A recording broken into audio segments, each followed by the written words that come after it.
नमस्कार दोस्तों, सोशियोलॉजी पाठशाला यूट्यूब चैनल पे आप सभी का स्वागत है। दोस्तों, इस चैनल पे हम आप सभी को ऑब्जेक्टिव टाइप के क्वेश्चन सोशियोलॉजी से संबंधित और सोशियोलॉजी के विषय वस्तु को पढ़ाते हैं। दोस्तों, कुछ दिन व्यस्तता के कारण हमने वीडियो अपलोड नहीं कर पाया। व्यस्तता क्या दोस्तों, जिस कॉलेज में पढ़ाते हैं उस कॉलेज में भी एग्ज़ाम शुरू हो गए हैं, तो समय कम मिल पाता है क्योंकि इसको टाइप भी हम ही करते हैं क्वेश्चन को, और साथ में इसके एनालिसिस को तैयार करने में समय लग जाता है। इसकी वजह से कुछ दिनों मैंने अब वीडियो को अपलोड नहीं कर पाया। कोशिश ये रहेगी कि 2-1 दिन बाद वीडियो आते रहेंगे। तो सामाजिक शोध से संबंधित प्रश्नों को हम सॉल्व कर रहे हैं कुछ दिनों से। पिछले 3 वीडियो सामाजिक शोध से संबंधित ऑब्जेक्टिव टाइप के हम लोगों ने सॉल्व किए हैं। ये चौथी वीडियो है, जबकि ऑब्जेक्टिव टाइप की इस टेस्ट सीरीज़ जो हम चला रहे हैं ये उसकी 24वीं वीडियो है। तो इस वीडियो का आज का पहला प्रश्न है, अनुसंधान संचालन की प्रक्रिया में उपकल्पना का निर्माण अनुसरण करता है। उपकल्पना किसका अनुसरण करता है? उद्देश्य का कथन, तथ्यों का विश्लेषण, अनुसंधान यंत्रों का चयन, तथ्यों का संकलन। तो दोस्तों, यह शोध के चरणों के साथ साथ उल्लेख हुआ है। उपकल्पना जो होती है उद्देश्य का कथन होता है, तो इस प्रकार से ए विकल्प सही हो जाएगा। उपकल्पना जो होती है उद्देश्य का कथन होता है, यानी एक संभावित उत्तर जिसकी अभी जांच किया जाना बाकी है, तो ऐसे उपकल्पना या उद्देश्य का कथन कहा जाता है। तो उपकल्पना निर्माण का अनुसरण करती है, उद्देश्य का कथन सही हो जाएगा। दोस्तों, इस जो सीरीज़ में ये चौथी वीडियो चल रही है, विभिन्न प्रश्नों में सामाजिक शोध से बनने वाले प्रश्नों को ही हमने सॉल्व किया है। मतलब कि ये सभी किसी न किसी एग्ज़ाम में पूछे हुए प्रश्न हैं, तो उन्हीं प्रश्नों को हमने इन टेस्ट सीरीज में रखा हुआ है। तो जिसकी संभावना रहती है कि ये बार बार प्रश्न आते रहते हैं, उन्हीं प्रश्नों को हमने इसमें रखा हुआ है।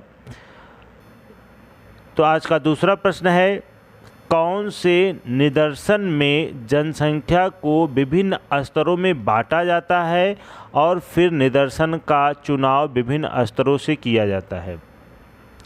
निदर्शन आप सभी जानते होंगे, सैंपलिंग जब हम किसी बृहद क्षेत्र का अध्ययन करना चाह रहे हैं, तो हम उसमें से समस्त जनसंख्या का अध्ययन न करके हम कुछ जनसंख्या को तय कर लेते हैं कि हमको इतनी ही जनसंख्या का अध्ययन करना है, तो उस समस्त क्षेत्रों से हम क्या करते हैं, उतनी जनसंख्या का चुनाव करते हैं और उसका अध्ययन करते हैं।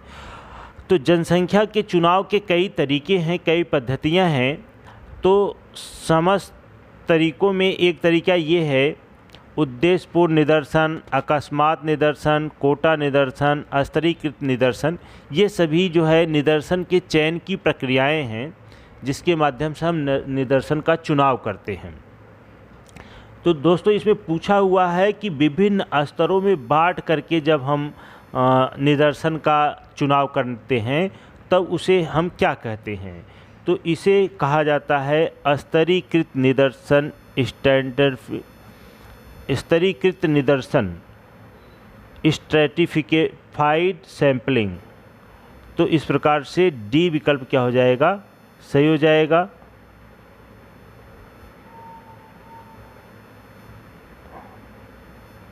दोस्तों, इस प्रकार से डी विकल्प क्या हो जाएगा, हमारा सही हो जाएगा। स्तरीकृत निदर्शन, जब हम किसी क्षेत्र की जनसंख्या को कई स्तरों में बांट देते हैं। जैसे हमको किसी क्षेत्र विशेष की आर्थिक स्थिति को ज्ञात करना है, तो हम क्या करते हैं, हम आर्थिक स्थिति को ज्ञात करना चाह रहे हैं, तो उसमें कुछ लोग बहुत गरीब हैं, कुछ मध्यम वर्ग के गरीब हैं, कुछ बहुत अमीर वर्ग के व्यक्ति हैं। तो हम क्या करते हैं, तो विभिन्न स्तरों में बांट लेंगे। पहले हम गरीबों में से कुछ लोगों का चुनाव कर लेंगे, फिर मध्यम स्तर में से कुछ का चुनाव करेंगे।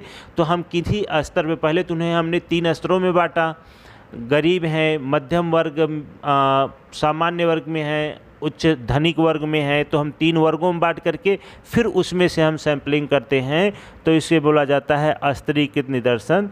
तो इस प्रकार से डी विकल्प सही हो जाएगा। अगला प्रश्न है, सादृश्यता किसका स्रोत है? सादृश्यता किसका स्रोत है? विकल्प में है आंकड़े या तथ्य, जिसे इंग्लिश में डाटा कहते हैं, अवधारणा, चर, उपकल्पना। तो आप लोगों को अभी पिछली की कई वीडियो में मैंने बताया था, उपकल्पना का एक जो है प्रकार होता है, मतलब उपकल्पना के लिए क्या होता है, एक शर्त होती है कि यह जो है सादृश्यता होनी चाहिए उसमें, यानी शोध से संबंधित क्या होनी चाहिए, उसमें सादृश्यता मिलनी चाहिए, उस प्रकार की उपकल्पना होती है। तो ये सादृश्यता किसका स्रोत है? तो वो उपकल्पना का स्रोत है। तो इस प्रकार से डी विकल्प सही हो जाएगा। अगला प्रश्न है, प्रकाशित पुस्तकों से एकत्र किए गए आंकड़े कहलाते हैं। कोई प्रकाशित पुस्तक है, उसमें से हम क्या करते हैं, आंकड़े को इकट्ठा करते हैं शोध में प्रयुक्त करने के लिए, तो उसे क्या कहा जाता है?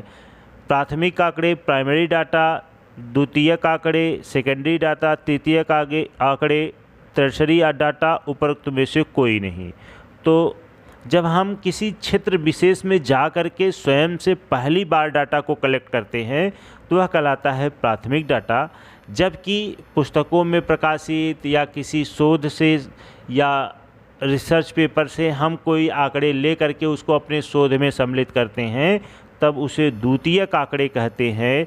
तो इस प्रकार से किताबों से, पत्रिकाओं से जो आंकड़े लिए जाते हैं वो क्या है, द्वितीयक आंकड़े कहलाते हैं। तो यहाँ पूछा है प्रकाशित पुस्तक से एकत्रित किए गए आंकड़े क्या कहलाते हैं? तो वह द्वितीयक आंकड़े कहलाते हैं। तो बी विकल्प क्या हो जाएगा, सही हो जाएगा। अगला प्रश्न है, परिभाषा है अवलोकन का कि तथ्य अनुभव प्रमाणित अवलोकन है। यह परिभाषा किसने दी है? क्या है अवलोकन की परिभाषा? कि तथ्य अनुभव प्रमाणित अवलोकन है। किसकी परिभाषा है? पी.बी. यंग, गुडे एवं हार्ट, अर्ल बेबी, उपरोक्त में से कोई नहीं। तो दोस्तों, तथ्य अनुभव प्रमाणित अवलोकन है, यह गुडे एवं हार्ट महोदय की परिभाषा है। इस प्रकार से बी विकल्प सही हो जाता है। गुडे एवं हार्ट महोदय से बहुत ढेर सारे प्रश्न बनते हैं। एक तो इनकी किताब पे ही प्रश्न बनता है कि इनकी किताब का क्या नाम है। तो किताब है इनकी मेथड इन सोशल रिसर्च। गुडे एवं हार्ट से यह भी प्रश्न बनता है, एक उपकल्पना की भी प्रश्न बनते हैं। तो कई प्रश्न बनते हैं जिसका हमने विभिन्न इससे पहले 3-4 वीडियो मैंने अपलोड किया है, उसमें बताया भी है इनके बारे में, तो आप लोग उससे देख लीजिएगा। अगला प्रश्न है, अंतर्वस्तु विश्लेषण शोध की एक ऐसी तकनीकी जो संचार के तत्व को वस्तुनिष्ठ, व्यवस्थित व मात्रात्मक वर्णन के साथ प्रदर्शित करती है, यह कथन किसका है? केपलान, गार्डनर, बेलरसन, उपरोक्त में से कोई नहीं। यह परिभाषा किसकी है? किसने यह परिभाषित किया हुआ है कि अंतर्वस्तु विश्लेषण शोध की एक ऐसी तकनीकी है जो संचार के तत्वों को वस्तुनिष्ठ, व्यवस्थित और मात्रात्मक वर्णन के साथ प्रदर्शित करती है। यह कथन किसका है? तो यह कथन जो है बेलरसन महोदय का है। इस प्रकार से सी विकल्प क्या हो जाता है, सही हो जाता है। अगला प्रश्न है, प्रसरण का सबसे अच्छा माप कौन सा है? प्रसरण एक माप की विधि है, तो इसके लिए किसके मापन के लिए प्रसरण का प्रयोग किया जाता है? यह विकल्प में है औसत विचलन, मीन डिविएशन, चतुर्थांश विचलन, विस्तार, मानक विचलन। तो दोस्तों प्रसरण का सबसे अच्छा माप है मानक विचलन। तो इस प्रकार से डी विकल्प क्या हो जाएगा, सही हो जाएगा। अगला प्रश्न है, निम्न में से कौन सा टेस्ट पैरामेट्रिक परीक्षण नहीं है। इसमें 4 विकल्प दिए हुए हैं, 3 विकल्प जो है वो पैरामेट्रिक टेस्ट है और 1 विकल्प उसमें पैरामेट्रिक नहीं है। तो इसने पूछा है कौन सा पैरामेट्रिक टेस्ट परीक्षण नहीं है। तो टी टेस्ट जो है ये पैरामेट्रिक टेस्ट के अंतर्गत आता है। पूर्ण गुणनफल विचलन ये भी पैरामेट्रिक टेस्ट के अंतर्गत आता है। प्रतिगमन रिग्रेशन जिसको बोलते हैं ये भी पैरामेट्रिक टेस्ट के अंतर्गत आता है। जबकि क्वाई स्क्वायर यह जो है नॉन पैरामेट्रिक टेस्ट के अंतर्गत आता है। तो इस प्रकार से सी विकल्प क्या हो जाएगा, सही हो जाएगा। अगला प्रश्न है, ये देखिए कई बार प्रश्न ये पूछा हुआ है, कम से कम 2-3 परीक्षाओं में इसको मैंने देखा है कि इसको पूछा है, बस घुमा करके पूछता है। इसमें से यहाँ पे प्रश्न है, निम्न में से कौन सा केंद्रीय प्रवृत्ति की माप से संबंधित है। कभी कभी केंद्रीय प्रवृत्ति की तीनों मापों को दे देता है, पूछता है कि कौन संबंधित नहीं है। कभी कभी यह होता है कि 3 अलग से दे देता है, एक केंद्रीय प्रवृत्ति माप का दे देता है और पूछता है कौन संबंधित है। जैसे यहाँ पे प्रश्न पूछा हुआ है, तो इसमें पूछा है विस्तार, मानक विचलन, अपरिपक्व स्कोर, मध्यमान मीन। तो दोस्तों केंद्रीय प्रवृत्ति की माप के अंतर्गत आता है मीन, मीडियम, मोड, माध्य, मानक विचलन और उसके बाद मोड। तो इस प्रकार से डी विकल्प क्या हो जाएगा, सही हो जाएगा। अगला प्रश्न है,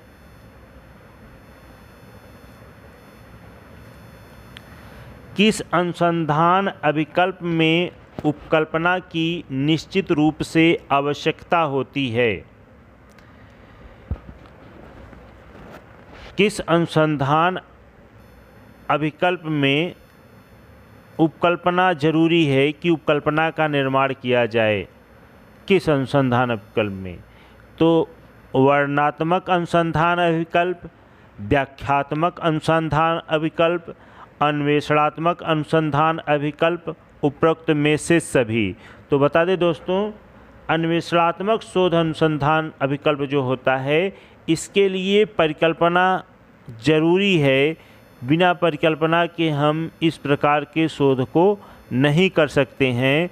तो इस प्रकार से सी विकल्प क्या हो जाता है, सही हो जाता है कि अन्वेषणात्मक अनुसंधान में परिकल्पना क्या होती है, आवश्यक होती है। जबकि वर्णनात्मक और व्याख्यात्मक में उपकल्पना जरूरी नहीं है। बनाया भी जाता है, इन सब में शोधों में भी उपकल्पना तय बनाई जाती है, लेकिन ज़रूरी नहीं है कि बिना उपकल्पना हो ही। किंतु अन्वेषणात्मक शोध में उपकल्पना एकदम अनिवार्य है, इसके बिना अन्वेषणात्मक शोध नहीं किया जा सकता। अगला प्रश्न है, सहभागी अवलोकन पद का सबसे पहले 1924 में प्रयोग किया था। किसने सबसे पहले सहभागी अवलोकन का प्रयोग किया था।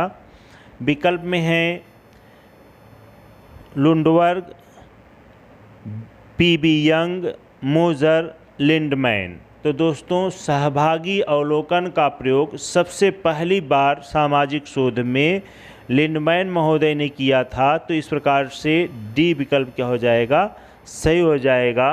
सहभागी अवलोकन पद का प्रयोग लिंडमैन ने सबसे पहली बार 1924 ईस्वी में किया था।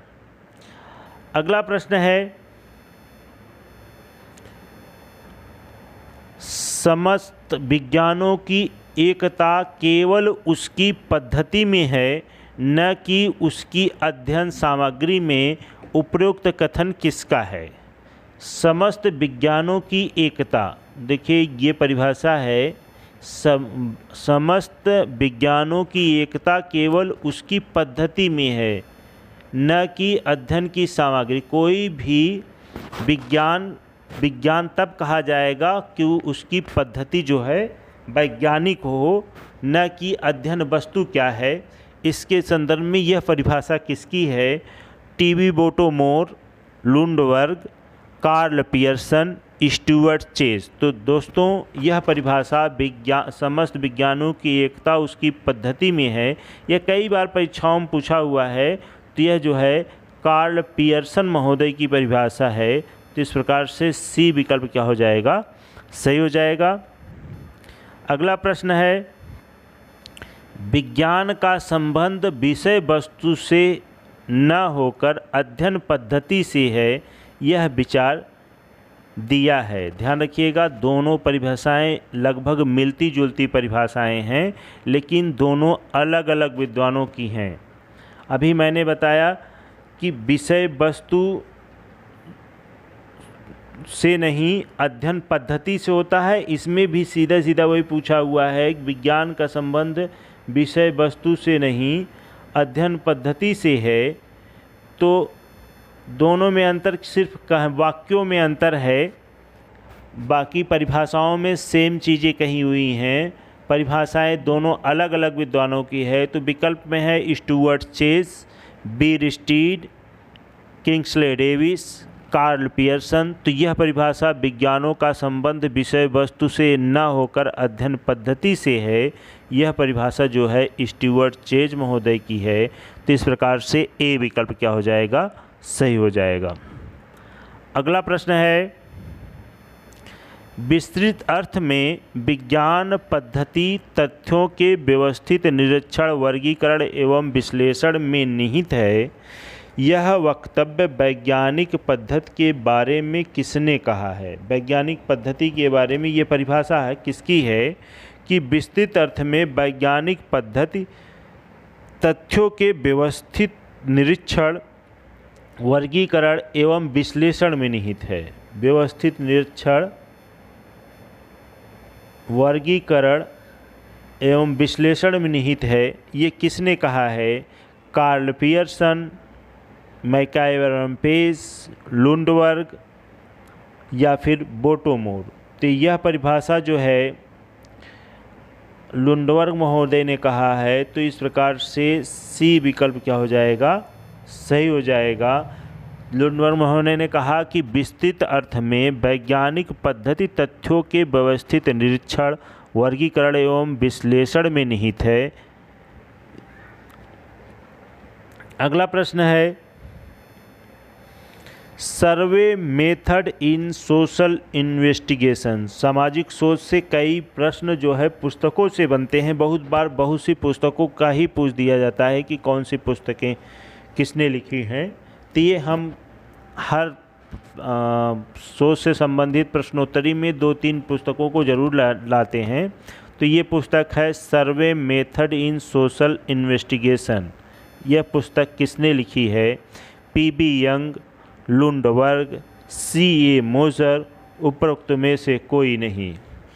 तो survey method in social investigation पुस्तक जो है वो C.A. मोजर महोदय ने लिखा है। इस प्रकार से सी विकल्प क्या हो जाएगा? सही हो जाएगा। अगला प्रश्न है, scientific social survey and research. ध्यान रखिए, फिर ये एक पुस्तक आई है, scientific social survey and research पुस्तक किसके द्वारा लिखी गई है? गुड एवं Hatt, Karl Pearson, P B. Young, Bogardus. तो गुड एवं हार्ट की पुस्तक के बारे में अभी ऊपर ही चर्चा हुई है कि गुड एवं हार्ट महोदय ने लिखा है रिसर्च मेथड इन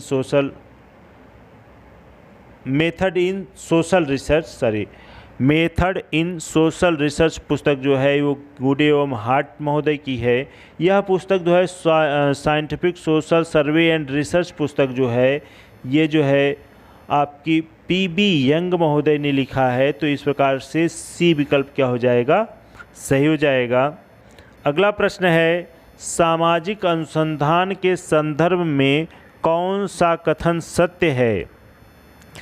नीचे कथन दिए हुए हैं, उसके बाद में विकल्प दिया हुआ है कि कौन सा विकल्प सही है। तो सामाजिक अनुसंधान का उद्देश्य नए सिद्धांतों का निर्माण व पुराने सिद्धांतों का पुनर्परीक्षण करना है। ये बात सत्य है कि जो समाज में शोध किया जाता है, सामाजिक अनुसंधान किए जाते हैं, वह नई चीज़ों की खोज के लिए भी किए जाते हैं और पुराने जो सिद्धांत या तथ्य स्थापित हो चुके हैं उनकी भी जांच की जाती है कि वर्तमान समय में वो वैलिड हैं या नहीं हैं, इसकी जांच भी की जाती है। हो सकता है जो पुराने समय में कोई चीज़ें कही गई हों वह वर्तमान में लागू न होती हों, तो उसकी जांच के लिए भी क्या किया जाता है, अनुसंधान कार्य किया जाता है। तो नई चीज़ों को खोज या पुरानी चीज़ों का परीक्षण करने के लिए हम सामाजिक अनुसंधान करते हैं, यह सत्य है। दूसरा है, सामाजिक अनुसंधान के आधार पर भविष्यवाणी करना संभव नहीं। यह प्रश्न, ये कोटेशन जो है गलत है, क्योंकि सामाजिक अनुसंधान के आधार पे भविष्यवाणी की जाती है। तो इस प्रकार से इसमें दिया है नहीं की जाती है, नहीं संभव है, इसका मतलब ये कोटेशन गलत है। मतलब एक सही है और दो गलत है, तो केवल एक सही है। इस प्रकार से ए विकल्प क्या हो जाएगा, सही हो जाएगा। केवल एक। अगला प्रश्न है, किसने कहा है कि सांख्यिकी अनुमान एवं संभावितता का विज्ञान है? किसने यह परिभाषा दी है कि सांख्यिकी अनुमान एवं संभावितता का विज्ञान है? D N Elhance, A L Boddington, M M Blair, Karl Pearson. दोस्तों, सांख्यिकी अनुमान एवं संभावितता का विज्ञान है, ए एल बोडिंगटन महोदय ने ये कहा है। तो इस प्रकार से बी विकल्प क्या हो जाएगा, सही हो जाएगा। अगला प्रश्न है, क्रियात्मक शोध उस कार्य का भाग है जिसका लक्ष्य विद्यमान अवस्थाओं को परिवर्तित करना होता है। यह किसने कहा है? क्रियात्मक शोध के संदर्भ में परिभाषा है, क्रियात्मक शोध की परिभाषा देते हैं कि क्रियात्मक शोध उस कार्य का भाग है जिसका लक्ष्य विद्यमान अवस्थाओं को परिवर्तित करना है। यह किसने कहा है? विकल्प में है पी बी यंग, सी ए मोजर, गुडे एवं हार्ट, एल्मर। तो दोस्तों, क्रियात्मक शोध उस कार्य का भाग है जिसका लक्ष्य विद्यमान अवस्थाओं को परिवर्तित करना है। यह परिभाषा जो है गुडे एवं हार्ट महोदय की है। इस प्रकार से सी विकल्प क्या हो जाएगा, सही हो जाएगा। अगला प्रश्न और इस टेस्ट का ये अंतिम प्रश्न है, सभी विज्ञानों के लिए वैज्ञानिक पद्धति की एकता का समर्थन किसने किया? सभी विज्ञानों के लिए वैज्ञानिक पद्धति की एकता का समर्थन किसने किया है? थॉमस कून, मम्फोर्ड कून, कार्ल पार्पर, एम बोगाडस। तो दोस्तों, सभी विज्ञानों के लिए वैज्ञानिक पद्धति की एकता का समर्थन जो है कार्ल पापर महोदय ने किया था। तो इस प्रकार से सी विकल्प सही हो जाएगा। इस प्रकार से ये आज की 20 प्रश्नों की श्रृंखला पूर्ण होती है। आप लोगों ने इस वीडियो को देखा, बहुत बहुत धन्यवाद। दोस्तों, अगर वीडियो अच्छी लगी हो तो लाइक करें, दोस्तों के पास शेयर करें, चैनल को सब्सक्राइब करें। मेरी कोशिश रहेगी कि एग्ज़ाम से पहले 1-2 वीडियो और आ जाएं, क्योंकि थोड़ी व्यस्तता रहती है, एग्ज़ाम में मेरी ड्यूटी लगती है, तो फिर इसकी वजह से मैं वीडियो नहीं डाल पा रहा हूं। तो कोशिश रहेगी कि 1-2 वीडियो और आप लोगों के लिए उपलब्ध कराया जाए एग्ज़ाम से पहले। तो बहुत बहुत धन्यवाद दोस्तों। जय हिंद, जय भारत।